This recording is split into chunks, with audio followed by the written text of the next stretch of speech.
কোরবানির টাকা যদি কোনো কারণে চুরি হয়ে যায় বা ছিনতাই হয়ে যায়, তাহলে কি ওই ব্যক্তির উপর কোরবানি দেওয়া ওয়াজিব থাকবে?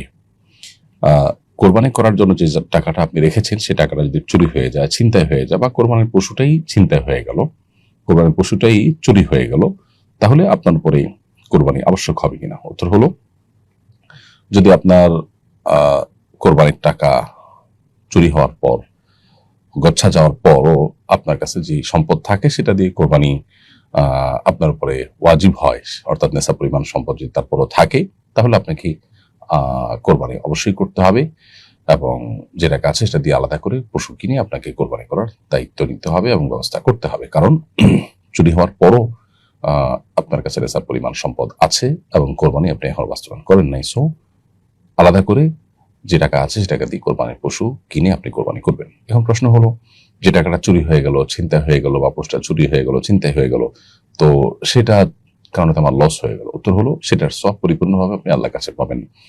মান হাম্মা বিহাসানাতিন ফালাম ইয়ামালহা, নবী সাল্লাল্লাহু আলাইহি ওয়াসাল্লাম বলেছেন, যদি কেউ ভালো কাজে নিয়ত করে আর ভালো কাজটি করতে না পারে, তো আল্লাহ তাআলার পক্ষ থেকে তার জন্য কুতিবাত লাহু হাসানাহ, তার জন্য বিনিময় লেখা হয়ে যায়। অতএব আপনি কোরবানির জন্য 20,000 টাকা জমা রেখেছেন, কিন্তু টাকাটা চুরি হয়ে গেল, ছিনতাইকারী নিয়ে গেল। যেহেতু আপনি এটা ভালো কাজের জন্য রেখেছেন, ভালো কাজে ব্যবহার করতে না পারলেও আপনার এটা সেই অর্থে লস হবে না, বরং এর সব আপনি আল্লাহর কাছে পাবেন। আর পরবর্তীতে নেশা পরিমাণ টাকা থাকলে সেটা দিয়ে যদি আপনি কোরবানি করেন আলাদা করে, তাহলে সেক্ষেত্রে তার মূল সব তো আপনার কাছে থাকছেই। অতএব ইমানদার আসলে লস করবার মতো কোনো বিষয় এখানে নেই।